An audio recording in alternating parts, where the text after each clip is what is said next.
यादव ने कहा, मैं या कोई भी भगवान राम या रामचरितमानस के खिलाफ नहीं। मैं सीएम से पूछूंगा कि मैं शूद्र हूं या नहीं। ये समय देश और अर्थव्यवस्था के लिए बहुत नाजुक। जोशीमठ में फिर धंसी जमीन, मारवाड़ी पुल के पास सड़क धंसी। अलकनंदा नदी के कटाव से भूस्खलन जारी। वसुवाला में हुआ बहुत बड़ा गड्ढा। बांदा के छेड़खानी करने वाले युवक के घर पर चला बुलडोजर। पिता के साथ जा रही युवती से की थी छेड़छाड़। पेट्रोल पंप के सीसीटीवी में कैद हुई थी तस्वीरें। 3 साल के बच्चे की हत्या करने वाले पिता को फांसी देने की मांग। पत्नी ने कहा, हमेशा उठाता था चरित्र पर उंगली। शक में ले ली बेटे की जान। अमरोहा में जान जोखिम में डालकर नेशनल हाईवे पर स्टंट। युवक ने चलती कार से किया स्टंट और रईसजादे का स्टंट करते वीडियो सोशल मीडिया पर वायरल। हरदोई में बदमाशों ने बैंक कैशियर की पत्नी की चेन छीनी। शहर के पौष इलाके आवास विकास कॉलोनी की घटना। सीसीटीवी में कैद हो गई बाइक सवार बदमाशों की तस्वीर।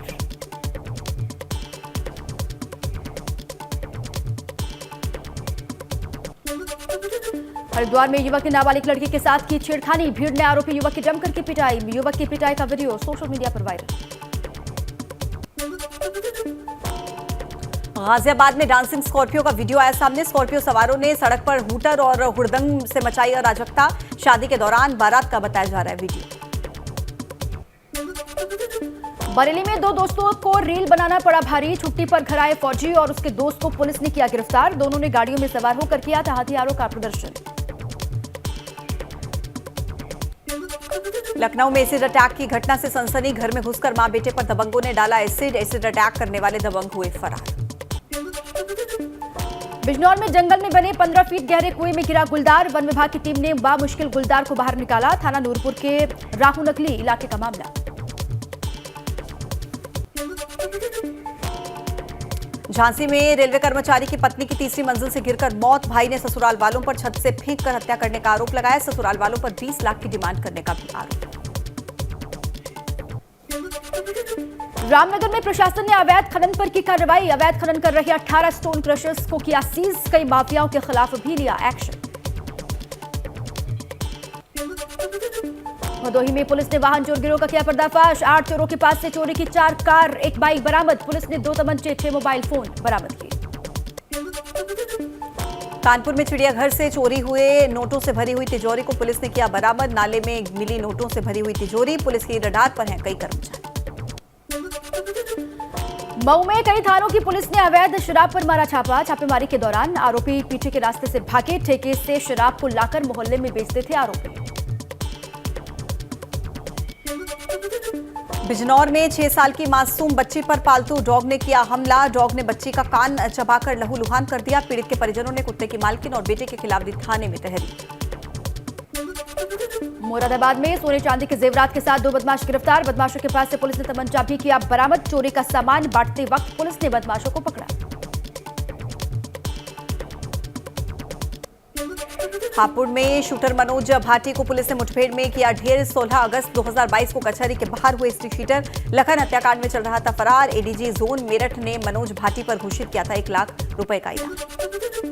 खटीमा में पुलिस ने चोर गिरोह का किया भंडाफोड़। बाइक और कार का शीशा तोड़कर मोबाइल चुराने के आरोप में 3 गिरफ्तार किए गए। पुलिस ने तीनों आरोपियों को जेल भेजा। मऊ में मोबाइल शोरूम और रिपेयरिंग सेंटर में हुई चोरी। मोबाइल और सीसीटीवी के डीवीआर लेकर चोर हुए फरार। मेन मार्केट सराहू चौकी के पास चोरी की वारदात से मचा हड़कंप। आगरा में नाबालिग छात्रा को ब्लैकमेल करने का मामला। पुलिस ने आरोपी युवक को गिरफ्तार किया। सिकंदरा थाना क्षेत्र का मामला। गोंडा में अज्ञात बदमाशों ने अध्यापक की हत्या कर दी। मौके पर पहुंची पुलिस की टीम घटना की जांच में जुटी है। कोतवाली नगर क्षेत्र के पंतनगर की घटना। कौशाम्बी में 24 साल के युवक ने मुंबई में कराया धर्म परिवर्तन। युवक के पिता ने दानिश नाम के शख्स पर और उसके साथियों पर लगाया आरोप। पुलिस ने केस दर्ज करके पड़ताल शुरू की। जम्मू कश्मीर से 2 पाकिस्तानी आतंकी समेत 10 कैदी आगरा जेल में शिफ्ट। बड़ी सुरक्षा में लाए गए कैदी। लखनऊ एयरपोर्ट से उड़ान भरते ही विमान से टकराया पक्षी। क्रैश होने से बाल बाल बचा विमान। पायलट ने सकुशल लैंड किया। बरेली के भमोरा में बेकाबू कार तालाब में गिरी। पुलिस ने 5 लोगों को तालाब से बाहर निकाला। पुलिस ने जेसीबी मशीन से कार को भी बाहर निकाला।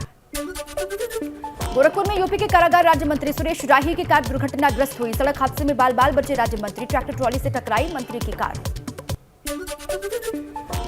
कन्नौज में तेज रफ्तार ने ली पिता और बेटे की जान। बेटी की शादी के कार्ड बांटने के लिए जा रहे पिता बेटे को अज्ञात वाहन ने मारी टक्कर। पुलिस ने शव को पोस्टमार्टम के लिए भेजा। प्रयागराज में कोल्ड स्टोर में आग लगने से मचा हड़कंप। आग लगने से लाखों के नुकसान की आशंका। आग लगने की वजह साफ नहीं।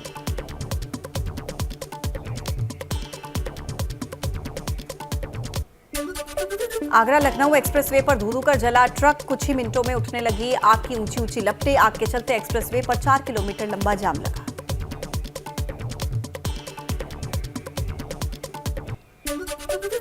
कानपुर के चकेरी में गैलेक्सी अपार्टमेंट में लगी आग। अपार्टमेंट में आग लगने से अफरा तफरी का माहौल बना। फायर ब्रिगेड की टीम ने आग पर काबू पाया।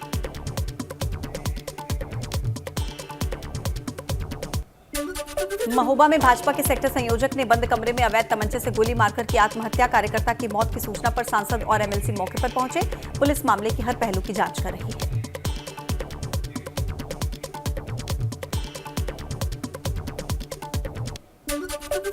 सपा के राष्ट्रीय कार्यकारिणी घोषित। शिवपाल यादव को बनाया गया राष्ट्रीय महासचिव। विवाद के बीच में स्वामी प्रसाद मौर्य भी बनाए गए राष्ट्रीय महासचिव।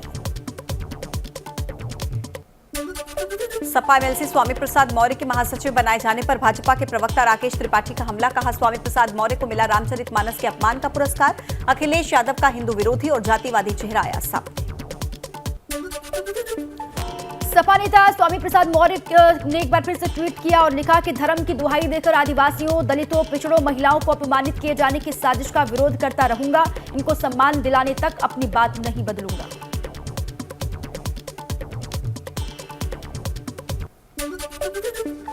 अखिलेश यादव के शूद्र वाले बयान पर केशव प्रसाद मौर्य का पलटवार। कहा, अगर वो मंदिर जा रहे हैं तो ये भाजपा की वैचारिक जीत है। अखिलेश के आरोपों को ड्रामा करार दिया।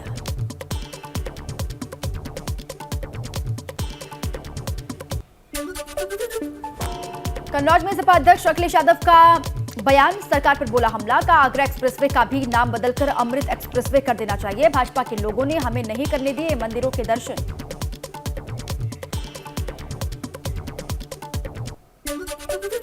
सपा अध्यक्ष अखिलेश यादव ने ट्वीट करके सरकार पर हमला बोला। कहा कि यूपी रोडवेज की खस्ता हालत। 1 साल में रोडवेज को हुआ 210 करोड़ का घाटा। सवाल पूछा कि क्या यही है $1 ट्रिलियन वाली अर्थव्यवस्था। धर्मांतरण नामांतरण बाइकॉट पर मायावती ने साधा निशाना। कुछ मुट्ठी भर लोगों को छोड़कर देश की जनता जबरदस्त महंगाई, गरीबी, बेरोजगारी से त्रस्त है। नफरती भाषणों के जरिए किया जा रहा लोगों को बांटने का काम। राहुल गांधी ने श्रीनगर के लाल चौक पर फहराया तिरंगा। समापन समारोह में कई विपक्ष के नेता भी होंगे शामिल।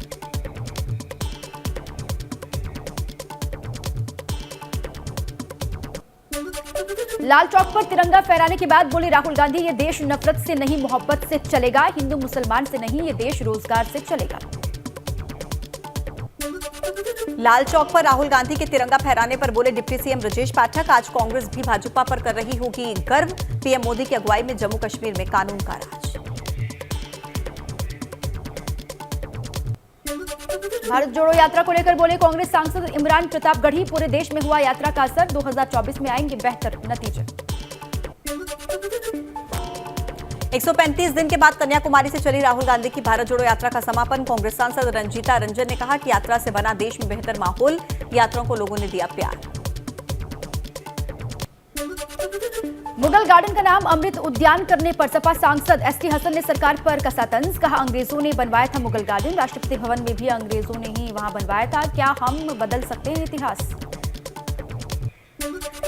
आगरा में ब्राह्मण महासभा ने स्वामी प्रसाद मौर्य का पुतला फूंका। स्वामी प्रसाद मौर्य की रामचरितमानस पर टिप्पणी का विरोध किया।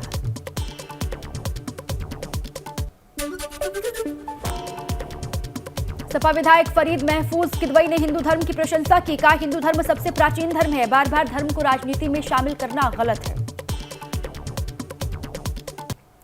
सीएम योगी के सनातन ही राष्ट्रीय धर्म वाले बयान का स्वामी दीपांकर ने किया समर्थन। कहा कि सनातन ही सत्य है, सत्य ही सनातन। सीएम ने जो कहा वो सही। एएमयू में सावरकर की तस्वीर स्थापित करने आ रहे अखिल भारत हिंदू महासभा के कार्यकर्ताओं को पुलिस ने टोल प्लाजा पर ही रोक दिया। ज्ञापन लेकर पुलिस ने सभी को वापस भेजा। हिंदू महासभा ने प्रशासन को दिया है 72 घंटे का अल्टीमेटम। और वहीं हरिद्वार में साधु संतों ने मुख्यमंत्री पुष्कर सिंह धामी से मुलाकात की। संस्कृत विद्यालयों में शिक्षकों की नियुक्ति और व्यवस्थाओं को दुरुस्त करने की मांग हुई। पंचायती निर्मल अखाड़े के कोठारी जसविंदर सिंह के नेतृत्व में मुलाकात की। कांग्रेस के पूर्व सांसद प्रदीप टम्टा ने सरकार पर साधा निशाना। कहा, भाजपा को देश की एकजुटता से नहीं है कोई लेना देना। हाथ जोड़ो यात्रा को सफल बनाने में जुटे हैं कार्यकर्ता। ओडिशा के स्वास्थ्य मंत्री नव किशोर दास के अस्पताल में इलाज के दौरान मौत। एएसआई गोपाल कृष्ण दास ने स्वास्थ्य मंत्री को मारी थी गोली।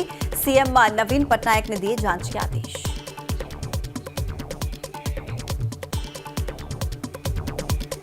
अब चलिए आगे बढ़े, आपको बड़ी खबर से रूबरू करवा दें। यूपी स्नातक और शिक्षक एमएलसी चुनाव के लिए थोड़ी ही देर में मतदान शुरू होने जा रहा है। मतदान 39 जिलों में होगा। 5 सीट के लिए 63 कैंडिडेट जो हैं वो मैदान में हैं। जिन जगहों पर मतदान होने जा रहा है उनमें प्रयागराज है, कौशाम्बी, फतेहपुर, कानपुर नगर, कानपुर देहात, रामपुर, गोरखपुर, महाराजगंज, अयोध्या, अमेठी भी शामिल है। और इस चुनाव में 7 लाख वोटर्स अपने मताधिकार का इस्तेमाल करने वाले हैं। चुनाव के नतीजे 2 फरवरी को सामने आ जाएंगे। तो देखिए, करीब 7 लाख मतदाता वोटिंग करने वाले हैं। 63 कैंडिडेट्स 5 सीटों के लिए मैदान में हैं। यूपी स्नातक और शिक्षक एमएलसी चुनाव दरअसल हैं और इसी के लिए 7 लाख मतदाता अपने मतों का इस्तेमाल करेंगे। देखिए, 39 जिलों में मतदान होगा। 63 कैंडिडेट 63 कैंडिडेट्स इस वक्त मैदान में हैं। और देखिए, जिन जगहों पर मतदान हो रहा है वो जिले आपको बता देते हैं। प्रयागराज है, कौशाम्बी, फतेहपुर, कानपुर नगर, कानपुर देहात, रामपुर, गोरखपुर, महाराजगंज, अयोध्या, अमेठी ये शामिल हैं जिनमें चुनाव हो रहा है। 7 लाख वोटर्स हैं जो अपने मत का इस्तेमाल करेंगे और नतीजे देखिए 2 फरवरी को सामने आएंगे। स्नातक और एमएलसी के लिए दरअसल ये चुनाव है, शिक्षक एमएलसी के लिए। और वोटिंग के लिए जो वहां पर तैयारी की गई है उसकी तस्वीरें भी आप इस वक्त देख सकते हैं। नतीजे 2 फरवरी को आएंगे। ये 3 तस्वीरें झांसी, उन्नाव और अमरोहा की आप देख रहे हैं जहां पर लोग अपने मतों का इस्तेमाल करने के लिए पहुंच रहे हैं। देखिए, 7 लाख वोटर्स हैं जो शिक्षक एमएलसी और स्नातक के लिए अपने मत का इस्तेमाल करेंगे। और ये 3 जगहों की तस्वीरें जहां ये पोलिंग बूथ पर वोट करने के लिए लोग पहुंच रहे हैं, वहां की तस्वीरें हम आपको दिखा रहे हैं। झांसी, उन्नाव, अमरोहा जहां की तस्वीर आप देख सकते हैं। 2 फरवरी को चुनाव के जो परिणाम हैं वो भी सामने आ जाएंगे। स्नातक और शिक्षक एमएलसी चुनाव के लिए वोटिंग।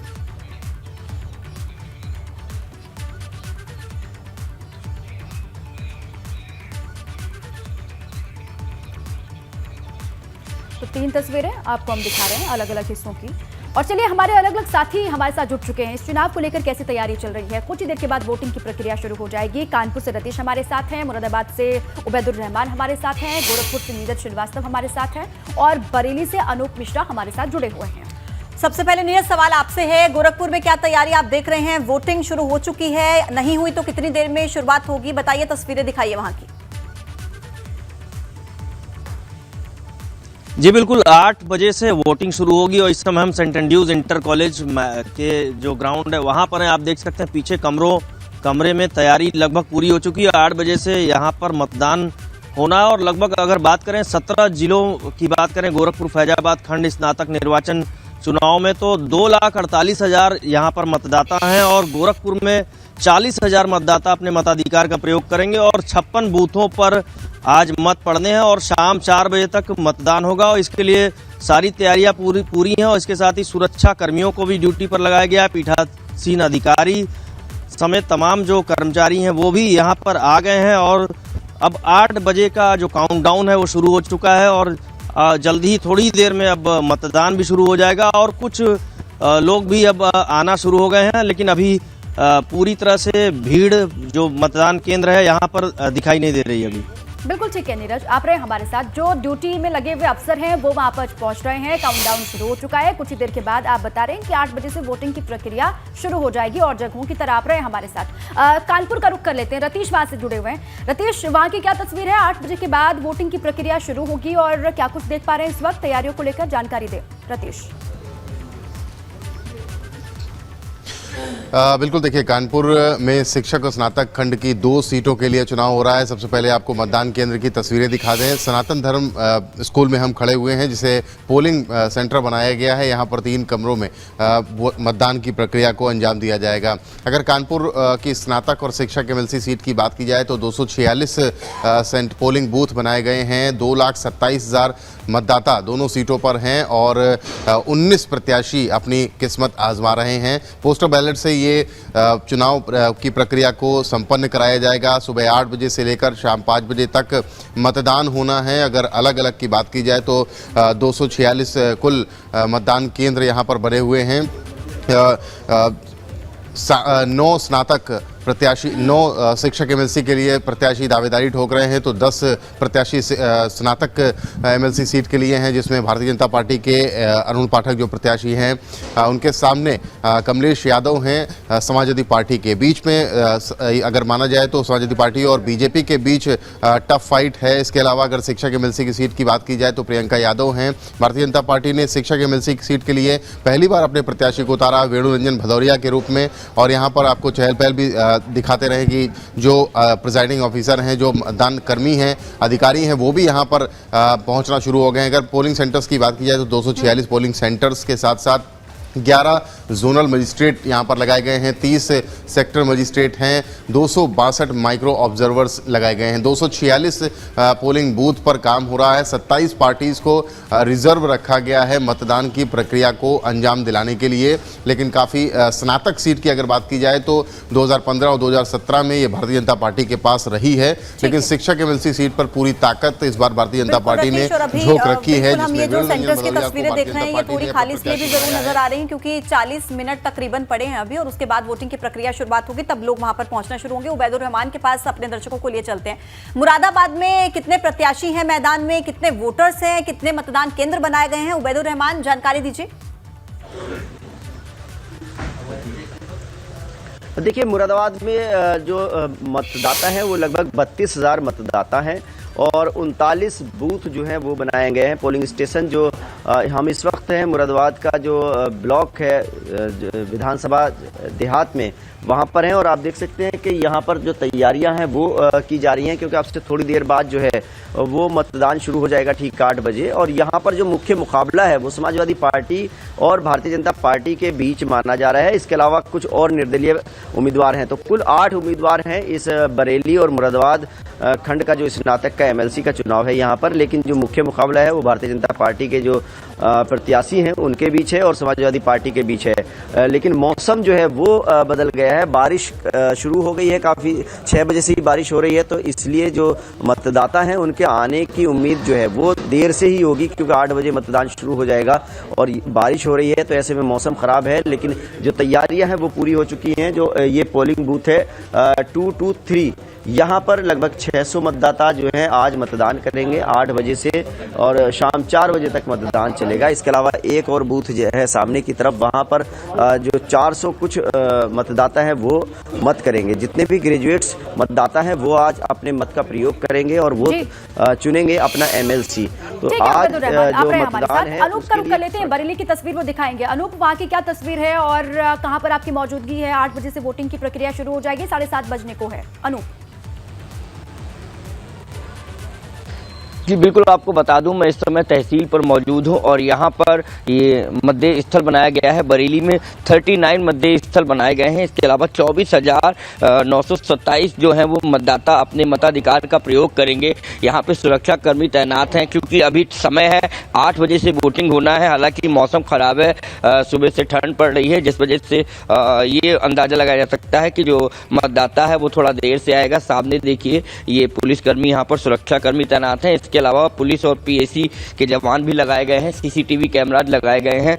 और बात करी जाए अगर बरेली की, तो बरेली में 24,000 मतदाता हैं, और जो अगर कड़ा मुकाबला अगर कहा जाए तो समाजवादी पार्टी और भाजपा के बीच में बताया जा रहा है। तो फिलहाल 8 बजे से वोटिंग शुरू होगी, शाम 4 बजे तक वोटिंग होगी। और इसके अलावा जितने आला अधिकारी हैं, चाहे वो यहाँ की कमिश्नर हो, संयुक्त समझदार, डीएम, सभी लोग लगातार निरीक्षण करने पे लगे हुए हैं और सुरक्षा के पुख्ते बंदोबस्त किए गए हैं। बिल्कुल, और मौसम एक बड़ा फैक्टर है। अनूप, नीरज हमें बताएंगे गोरखपुर में मौसम क्या है? नीरज जी बिल्कुल, कोहरे से शुरुआत हुई है सुबह की, और इसके बाद अभी थोड़ा कोहरा छटता हुआ दिखाई दे रहा है। हालांकि ठंड का एहसास यहाँ पर हो रहा है, यही वजह है कि अभी जो बूथ है वहाँ पर भीड़ काफ़ी कम दिखाई दे रही है। और सबसे बड़ी बात यह है कि गोरखपुर में भी बीजेपी और समाजवादी पार्टी के बीच टक्कर है, चूंकि सिटिंग एमएलसी बीजेपी के देवेंद्र प्रताप सिंह मैदान में और समाजवादी पार्टी ने करुणाकांत मौर्य को चुनाव मैदान में उतारा है। लेकिन जो कांटे की टक्कर की बात आ रही है, यहाँ पर भी वो दृश्य दिखाई दे रहा है। लेकिन अब ये मतदाताओं पर निर्भर होगा कि वो किसको अपना जो विनर है वो चुनते हैं। और सबसे बड़ी बात यह है कि लगभग सभी बूथों पर मुकाबला जो है वो ये सपा और अभी भाजपा में ही यहाँ पर है। हलचल शुरू हो गई है। 8 बजे के बाद वोटिंग की प्रक्रिया अलग अलग हिस्सों में शुरू हो जाएगी। बहुत शुक्रिया आप सभी काम से जुड़ने के लिए और वहाँ की ताजा तस्वीर दिखाने के लिए, बताने के लिए कैसी तैयारियां वहाँ पर चल रही है। शुक्रिया। फिलहाल मौसम एक बड़ा फैक्टर नजर आ रहा है, लेकिन क्या रहेगा अपडेट लगातार आप तक पहुंचाएंगे।